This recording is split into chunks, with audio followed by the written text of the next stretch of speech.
Hello guys, welcome to our channel. This is Teja. అయితే ఆంధ్రప్రదేశ్ అసెంబ్లీకి సంబంధించిన ఎగ్జిట్ పోల్స్ అయితే వచ్చినాయి. సో అన్ని సర్వేలు ఒక ఎత్తు అయితే కేకే సర్వే ఒక ఎత్తు. ఎందుకంటే నిజానికి చాలా కుండ బద్దలు కొట్టినట్టు కూడా అతను డిజిట్స్ అయితే చెప్పేశారు. ప్రస్తుతం కేకే గారు మనతో పాటు ఉన్నారు, ఆయనతో మాట్లాడదాం. సార్ నమస్తే అండి. నమస్తే సార్, అంటే డైరెక్ట్గా అడిగేస్తా, కేకే మీరు ఎప్పుడైతే చెప్పారో ఈ ఎగ్జిట్ పోల్స్ గురించి, దాని తర్వాత వెంటనే కూటమికి అమ్ముడుపోయిన వ్యక్తి కేకే అని చెప్పేసి మేము డైరెక్ట్ గా టార్గెట్ చేస్తారు కొంతమంది. దాని గురించి ఏం చెప్తారు? అని ఇప్పుడు లేచి వెళ్ళిపోమంటారా? అట్లా ఏదో చెప్తుంటారు కదా ఓవరాల్గా, అలా క్రియేట్ చేయాలని. అలా అయ్యలేదు. ఇప్పుడు ఎవరు వాళ్ళ కమెంట్ వాళ్ళ ఇష్టం కదా, ఫ్రీ కమెంట్ కదా, చేసుకోవచ్చు. లాస్ట్ టైం వైఎస్ఆర్సీపీకి 150 వస్తాయన్నప్పుడు కూడా అప్పుడు కూడా నేను వైఎస్ఆర్సీపీకి అమ్ముడుపోయినట్ట కాదు కదా. లాస్ట్ టైం ఎట్లా చెప్పారు వైఎస్ఆర్సీపీకి 130 వస్తాయని? 135 మినిమం సరే ప్రీపోల్ ముందర, అది 150 కూడా టచ్ అవుతుంది. ఎలక్షన్స్ ముందు చెప్పిన నెంబర్. ఓవరాల్గా ఎలా చెప్పామంటే సార్, మన సర్వే కంపెనీ ఓవరాల్గా పబ్లిక్ కోసం చేసే కంపెనీ కదా. అంటే సహజంగా అరుగు మీద కూర్చున్న వాళ్ళ కాడి నుంచి అందలం మీద ఉన్నటువంటి వాళ్ళు కూడా ప్రతి ఒక్కరు ఒక నెంబర్ చెప్పొచ్చు. ఎవరి ఇష్టం వచ్చినట్టు వాళ్ళు చెప్పుకోవచ్చు, తప్పలేదు. ఎవరికి ఆ ఫ్రీడమ్ ఉంది. ఇన్ని వస్తాయి అనుకుంటున్నాను, 100 వస్తాయి అనుకుంటున్నాను, పవన్ కళ్యాణ్కి ఇన్ని వస్తాయి అనుకుంటున్నాను, ఇట్లా చెప్పుకోవచ్చు. బట్ మాకు ఇండివిజువల్గా ఒక బ్రాండ్ ఎందుకు ఏర్పడిందంటే, మేము ఎమ్మెల్యేలకి సర్వే చేసే కంపెనీ. సర్వే చేసి వాళ్ళకి స్ట్రాటజీస్ చెప్పి వాళ్ళ దగ్గర రిపోర్ట్ తీసుకొని, సరే మా దగ్గర నుంచి వాళ్ళకి రిపోర్ట్ ఇచ్చి వాళ్ళ దగ్గర మనీ తీసుకొని మేము రిపోర్ట్ చేస్తాం. అంటే విలేజ్ వారీగా ఈ గ్రామంలో ఇలా ఉంది, ఈ మండలంలో మీకు ఇలా ఉంది, మీరు ఇక్కడ వ్యతిరేక ఉన్నాయి, ఈ ఫ్యాక్టర్స్ అని దాంట్లో కన్సాలిడేట్ చేసి వచ్చిన నెంబర్ ఫైనల్గా చెప్తున్నాం. అలాగే అంతేగాని ఓవరాల్గా మా అసెస్మెంట్ కాదు, ఇలా రావచ్చేమో నేను ఇది అనుకుంటున్నాను అనేది కాదు. సో వర్క్ చేసింది మనం ఏ పార్టీ అయినా, అది వైసీపీ ఎమ్మెల్యేకైనా చేస్తాం, టీడీపీ వరకైనా చేస్తాం, జనసేన వరకైనా చేస్తాం. సో కాబట్టి మోర్ యాక్యురేట్గా ఉండేదానికి, అవకాశం దగ్గరగా ఉండేదానికి ఛాన్స్ ఉన్నాయి. ప్లస్ ఆల్రెడీ లాస్ట్ టైం మనం సక్సెస్ఫుల్గా మనం ప్రిడిక్ట్ చేయగలిగాం, మనం చెప్పింది కరెక్ట్ అయింది కాబట్టి. ప్లస్ మేబీ నా ఎక్స్ప్లెనేషన్ వల్ల, రకరకాల రీజన్స్ వల్ల అటెన్షన్ ఎక్కువ డ్రా అవుతుంది. అంటే మీరు ఏ ఎమ్మెల్యేల దగ్గరైనా వర్క్ చేస్తారని చెప్పేసి మీరు అన్నారు. చేస్తున్నాం. లాస్ట్ టైం అయినా వైఎస్ఆర్సీపీ వాళ్ళ దగ్గర చేశారు, ఇప్పుడు కూడా చేస్తున్నాం. ఇప్పుడు మేము పార్టీకి ఏ పార్టీకి కన్సాలిడేట్గా ఉండి మేము ఏ పార్టీకి వర్క్ చేస్తాం లేదు. ఇప్పుడు వైఎస్ఆర్సీపీ ఎమ్మెల్యేకైనా సరే, మినిస్ట్రీస్కైనా సరే, ఎక్స్ మినిస్ట్రీస్కైనా సరే చేస్తున్నాం. అయితే ఇప్పుడు కూటమి వస్తుందని చెప్పేసి అన్నారు కదా, కూటమి రావడానికి ఒక 5 ఫ్యాక్టర్స్ అన్న చెప్పగలుగుతారా?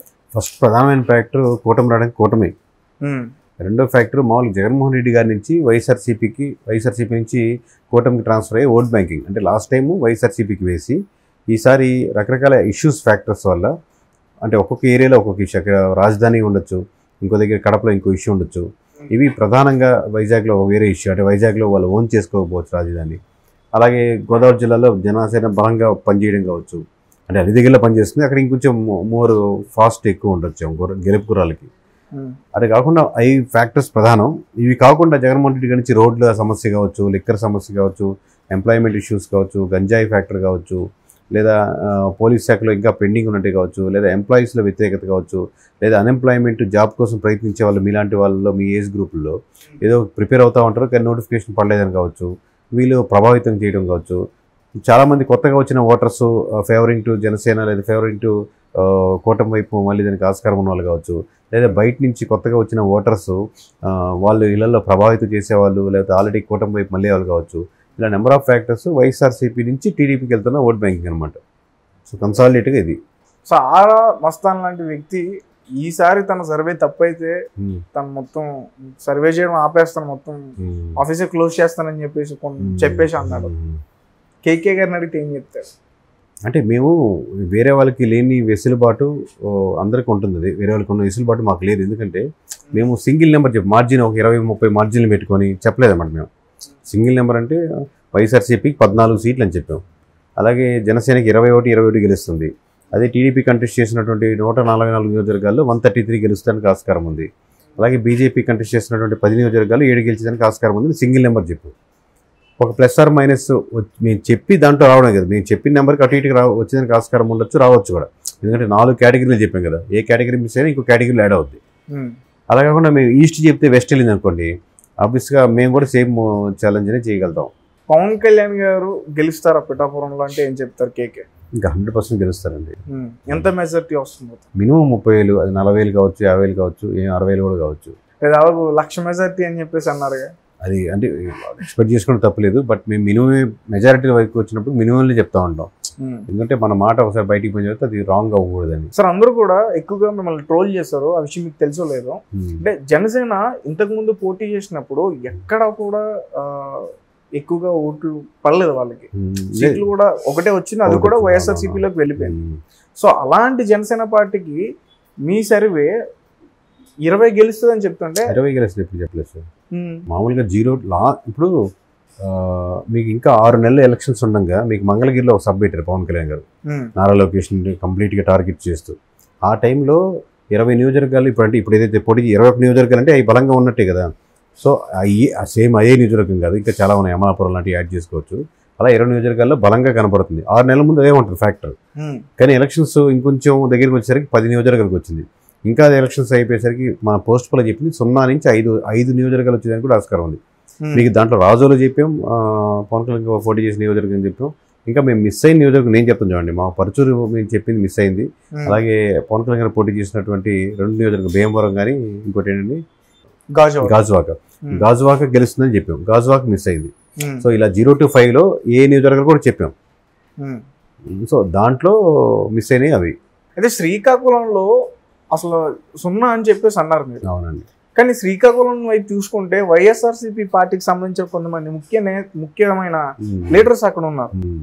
అంటే శ్రీకాకుళం కదా సార్, శ్రీకాకుళం చెప్పాం, విజయనగరం చెప్పాం, కృష్ణా చెప్పాం, గుంటూరు చెప్పాం, అలాగే అనంతపురం చెప్పాం. ఇలా చాలా నియోజకవర్గాలు ఎక్కడెక్కడైతే క్లీన్ స్వీప్ అవుతుందో చెప్పాం, వెస్ట్ గోదావరి చెప్పాం. సో ఈ ఫ్యాక్టర్స్ ఏంటంటే అక్కడ కూడా ముఖ్య నేతలు ఉన్నారు, ప్రతి జిల్లాలో ముఖ్య నేతలు ఉన్నారు. ప్రతి ఎమ్మెల్యేకి తనగా ముఖ్య నేతే, నాకంటే అతను ముఖ్య నేత తనకి ఎవరైనా గెలవాలనుకుంటారు. కానీ మీ ఫ్యాక్టర్స్ ఓవరాల్గా 15% ఓట్ బ్యాంకింగ్ డిఫరెన్స్గా వెళ్ళిపోతున్నప్పుడు ముఖ్య నేత ప్రాముఖ్య నేత అనేది ఏముండదండి, మామూలుగా ఓడిపోవడం తప్పితే ఇంకేముండదు. సో కూటమి గెలవడానికి బలమైన రీజన్ అడిగితే కేకే గారు చెప్పగలుగుతారా? కూటమి అని చెప్పాను కదా ఇందాక, కూటమి గెలవడానికి కూటమే ప్రధానమైన కారణం, బలమైన అన్నారు కాబట్టి. అంటే ప్రజల్లో ఇప్పుడున్న వైఎస్ఆర్సీపీ పార్టీ మీద వ్యతిరేకతతో కాదు, ఆ వ్యతిరేక ఓటు కూడా యాడ్ అవుతుంది. ప్రధానం అన్నారంటే నెక్స్ట్ లెవెల్ పక్కన పెడతాం కదా, ప్రధానమైన అనేది కూటమి. సో ఎప్పటి నుంచి చేస్తున్నారు సార్? ఎట్లా అంటే ఈ అసలు కేకే గారు ఎప్పుడు స్టార్ట్ చేశారు ఇట్లా? అంటే మనం 2017లో మొదలు పెట్టాం సార్. 2018కి ఫీల్డ్ వర్క్ స్టార్ట్ చేసాం. ఆలోచన థాట్ ప్రాసెస్ ఎలా చేయాలనేది ప్రాసెస్ అంతా 2017 నుంచి మొదలుపెట్టి 2018లో ఫీల్డ్లోకి వచ్చాం. 2019 వరకు మనం ఎస్టాబ్లిష్ కాగలిగాం. అఫ్కోర్స్ 2017లో ఆలోచించండి, దాని ముందు చాలా రోజుల నుంచి ఎలా చేయాలి అనే ఒక థాట్ ప్రాసెస్ జరుగుతూ ఉంటుంది కదా, అలా అది ముందు నుంచి జరగచ్చు. బట్ టెక్నికల్గా 2017లో నుంచి ఎలా క్రోడీకరించడం, అప్పుడప్పుడు నేను సాఫ్ట్వేర్ నుంచి వచ్చాను కంప్లీట్గా. సో అవి చేస్తూ కూడా ప్యారల్గా దాని మీద వర్క్ చేసుకుంటూ అలా చేసుకుంటూ ఉన్నానండి సార్. అంటే ఎగ్జిట్ పోలింగ్ ఒక డిజిట్ మీరు చెప్పేస్తున్నారు కదా, మీ వరకు ఎలా వస్తాయి అవన్నీ కూడా? ఎట్లా ఆ పల్స్, జనాల్లో ఉన్న పల్స్ మీ దగ్గరికి ఎట్లా తెప్పించుకుంటారు? అంటే మనం 4 లేయర్స్గా చేస్తాం సార్. ఇనిషియల్గా 500 శాంపుల్స్ మనమే చేస్తాం, 500-1000 శాంపుల్స్ వరకు, అంటే 175 నియోజకవర్గాలు. అప్పుడు చేసేటప్పుడు ఏంటంటే మనకు ఒక ఐడియా వస్తుంది, ఏ నియోజకవర్గాలు టఫ్ ఫైట్లు ఉన్నాయి, ఏ నియోజకవర్గాలు లేవు అన్నట్టు. ఆల్రెడీ కేకేక్ అని ఒక సంస్థకి బ్రాండింగ్ ఉంది కాబట్టి ఎమ్మెల్యే గారే ఫోన్ చేసి ఒకసారి మాకు ఇలా సర్వే చేసి పెట్టిన అడుగుతారు. అప్పుడు వాళ్ళకి మ్యాక్సిమం ఎమ్మెల్యేస్ విలేజ్ వారీ సర్వే చేయించుకుంటారు, విలేజ్ ఎలా వారీగా. సో అప్పుడు విలేజ్ వారీగా సర్వే ఇచ్చినప్పుడు దాంతో పాటుగా మనం ఒక 4-5 నియోజకవర్గాలు చుట్టుపక్కల కూడా చేపిస్తాం, ఎందుకంటే అకామిడేషన్ కానీ అందరూ అక్కడే ఉంటారు కాబట్టి. నెక్స్ట్ లెవెల్ మనం స్లీపర్ సెల్స్ నుంచి ఇన్ఫర్మేషన్ తెచ్చుకుంటాం. ఎలా ఉంది ఇన్ఫర్మేషన్ అంటే మనకు నమ్మకంగా ఉండేవాళ్ళు కొంచెం మనీ ఇచ్చో లేదా మనీ ఇవ్వకుండా తీసుకున్నారు కూడా ఇన్ఫర్మేషన్ ఇస్తారు. 4th లేయర్ అంటే కంప్లీట్గా మనకు అవుట్ సోర్సింగ్ ఇస్తాం. ఇప్పుడు ఒక నియోజకవర్గంలో అవుట్ సోర్సింగ్ తెప్పిస్తాం. ఇవన్నీ కన్సాలిడేట్గా ఒక రిపోర్ట్ తయారు చేస్తాం కాబట్టి అంత కాన్ఫిడెన్స్గా చెప్పగలుగుతాం అంతే. అంటే ఈ ఇయర్లో మీరు అటు కూటమికి చేశారు, ఇటు ఎప్పుడు చేస్తాం వైఎస్ఆర్సీపీ పార్టీకి సంబంధించిన లీడర్స్కి చేశారు. కరెక్ట్. ఫర్ ఎగ్జాంపుల్ అనుకుందాం సార్, ఒక ఎమ్మెల్యే బాగా మంచి పేరు ఉంది, అలాంటి ఎమ్మెల్యేకి ఏమైనా షాక్ తగిలే అవకాశం ఉందా? అట్లాంటిది ఎవరు చెప్తే పేరు చెప్తే చెప్తాను, ఎందుకు ఒక ఎమ్మెల్యే ఎందుకు, ఇప్పుడు అంతా ఓపెన్గా చెప్తున్నాం కదా, మీరు ఎమ్మెల్యే పేరు చెప్పండి. అంటే ఇప్పుడు వైఎస్ఆర్సీపీకి సంబంధించి కొడాల నాని కానీ, అంబటి రాంబాబు కానీ, రోజా గారు కానీ, పేర్ని నాని వాళ్ళ కిట్టు వాళ్ళ అబ్బాయి కానీ, ఇంకా గుడివాడ అమర్నాథ్ కానీ, అనిల్ కుమార్ గారు కానీ, ఇప్పుడు వైఎస్ఆర్సీపీలో వీళ్ళందరూ కూడా 7 మెంబర్స్ చెప్పారు. ఇంకా మీరు యాడ్ చేయండి ఇప్పుడు, ఇంకా 7 మెంబర్స్ గెలవరు. ఇప్పుడు నేను చెప్పిన వాళ్ళు ఎవరు గెలవరు. అరే వాళ్ళు మంత్రులు కదా సార్ అసలు, అంటే వాళ్ళు మంత్రుల ఎమ్మెల్యేల ఇట్లాని బట్టి ఫ్యాక్టరీ కదా, వాళ్ళకు ఉన్న నియోజకవర్గ పరిస్థితులు, పార్టీ మీద ఉన్నటువంటి నెగిటివ్ ఓట్ బ్యాంకింగ్ ఇవన్నీ కలిపి పాజిటివ్ నెగిటివ్గా మారుతుంది. అంటే ఇప్పుడు మీరు చెప్తుంటే నిజం అనిపిస్తుంది, ఎందుకంటే మస్తాన్ గారు కూడా వాళ్ళు గెలవరని చెప్పేసి. అవును అవును. సో షర్మిల గారి పరిస్థితి ఏంటండి? అంటే ఎట్లా మీరు అడిగేది? అంటే ఆమెకి అసలు ఎన్నో ఛాన్స్ ఉందా లేదా? పార్లమెంట్కి మంచి ఛాన్సెస్ ఉన్నాయి, బట్ మోస్ట్లీ అక్కడ టీడీపీ గెలిచిన ఆస్కారం ఉందండి ఎక్కువ. అక్కడ పులివెందులు కదా సార్, మామూలుగా కడప పార్లమెంట్ చేస్తున్నారు. ఓకే, అవును, ఎంపీగా చేస్తున్నారు కాబట్టి పార్లమెంట్లో 7 నియోజకవర్గాలు ఉంటాయి. ఏ పార్లమెంట్లో కూడా మిగతా కింద 4 నియోజకవర్గాలు గెలిచే అవకాశం కనపట్లేదు. సో మీరు ఎప్పుడైతే ఎగ్జిట్ పోల్స్ గురించి సర్వేస్ అనౌన్స్ చేశారో దాని తర్వాత మీకు బెదిరింపు కాల్స్ వచ్చాయన్నారు, నిజమేనా? ఆఫీస్కి వస్తుంటే ఒక 10 సెకండ్ 20 సెకండ్లు మాట్లాడిన తర్వాత మనం వెంటనే కట్ చేసి బ్లాక్ చేయడం అంతే. అంటే ఎమ్మెల్యే నుంచి రాదు, ఎందుకంటే అందరితో మ్యాక్సిమం అసోసియేషన్ ఉంది. ఎవరెవరి ద్వారా వాళ్ళ ద్వారా డైరెక్ట్ లేకపోయినా వాళ్ళ చుట్టుపక్కల ద్వారా వర్క్ చేసిన వాళ్ళే ఉండుంటారు, పలానా చేశారని. సో మోస్ట్లీ వాళ్ళు నమ్ముతారని అనుకుంటున్నాను. అంటే మీరైతే ఎక్కువగా ఏమీ మాట్లాడలేదు దేని గురించి సార్?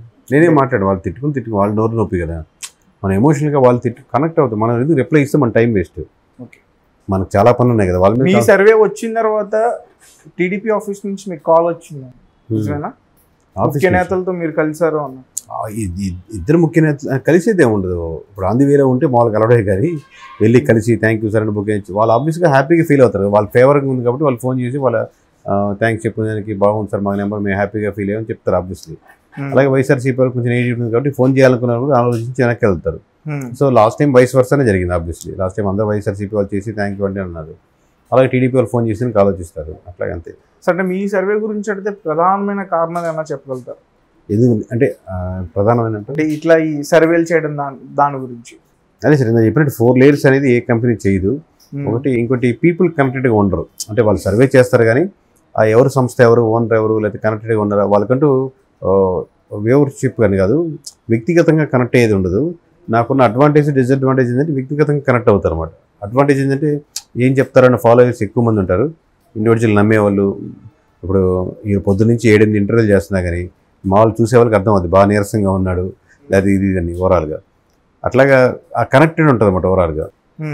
అదే నెగిటివిటీ ఏంటంటే ఆ కనెక్టెడ్ ఉండడం వల్ల ట్రోలింగ్ చేసేది కూడా ఎక్కువ ఆస్కారం ఉంటుంది. కేకే అంటే కేకే అంటే ఏంటి సార్? కొండేటి కిరణ్ కొండేటి. ఎక్కడ సార్ మీరు ప్రాపర్ నెల్లూరు. మీరు పుట్టి పెరిగింది? అమ్మ వాళ్ళంతా నరసాపురం, నాన్న వాళ్ళు నెల్లూరు. సో ఫైనల్ గా అడుగుతున్నా సార్, మీ ఓటు ఎవరికి వేశారు? నా ఓటు నోటాకి వేసానండి. ఇప్పటిదాకా ఇది ఫస్ట్ టైం మీరే అడగడం. ఎందుకంటే మామూలుగా నోటాకు కూడా ఎందుకు వేసానంటే ఆబ్వియస్గా ఇలాంటి క్వశ్చన్ ఎప్పుడో సార్ ఎవరెవరు అడుగుతారని ఫస్ట్ టైం మీరు అడిగారు, ఇంకా పోలేదు. సో ఫస్ట్ టైం మీరు అడిగారు. టెక్నికల్గా నేను టెక్నికల్గా నోటాకు వేయడం వేస్ట్ అని నా ఉద్దేశం. నన్ ఆఫ్ ది అబో నోటా అంటే పైన ఎవరు సరికాదు అని మన సమాధానం ఉంటాయి కదా కిందప్పుడు ABCD ఆప్షన్స్ ఉంటాయి. నన్ ఆఫ్ ది అబో నోటా అంటే meaning none of the above, NOTA. So ఈ వేయడం వల్ల ఎటువంటి ఉపయోగం ఉండదు దానికి. ఎందుకంటే దానికి ఇంతమంది నోటా వస్తే మళ్ళీ రీఎలక్షన్స్ పెట్టి అలాంటి రూల్స్ ఏమీ లేవు. ఎక్కువ మంది నోటాకి వేస్తే మళ్ళీ బై ఎలక్షన్స్ వస్తాయి, ఈ క్యాండిడేట్లు మళ్ళీ పోటీ చేసేదానికి కరెక్ట్ కాదు అనే రూల్ ఉంది అనుకోండి, అప్పుడు ఎక్కువ మంది నోటాకి వేసిన అర్థం ఉంది. సో ఉన్న క్యాండిడేట్లో 11 లాస్ట్ ఇండిపెండెంట్ ఎవరైనా ఉంటే బెటర్గా చేసుకుని అడ్వాంటేజ్. బట్ నా పరిస్థితి వేరు కాబట్టి ఒక పార్టీకి నేను ఏ సైడ్ తీసుకునేందుకు ఆస్కారం ఇండివిజువల్ లేదు కాబట్టి, ప్లస్ నేను అడిగిన దానికి అబద్ధం చెప్పను కాబట్టి సో నేను నోటాకి వేయాల్సి వచ్చింది. బట్ జనాలు ఎక్కువ మంది నోటాకి వేయడానికి కరెక్ట్ కాదేమో నా వ్యక్తిగత అభిప్రాయం. సో ఫైనల్గా ఏం చెప్పాలనుకుంటున్నారంటే? ఏం చెప్పాలనుకోవట్లేదు తేజ, నీరసంగా ఉంది, మీరు అడిగితే చెప్తాను. Okay sir, thank you so much.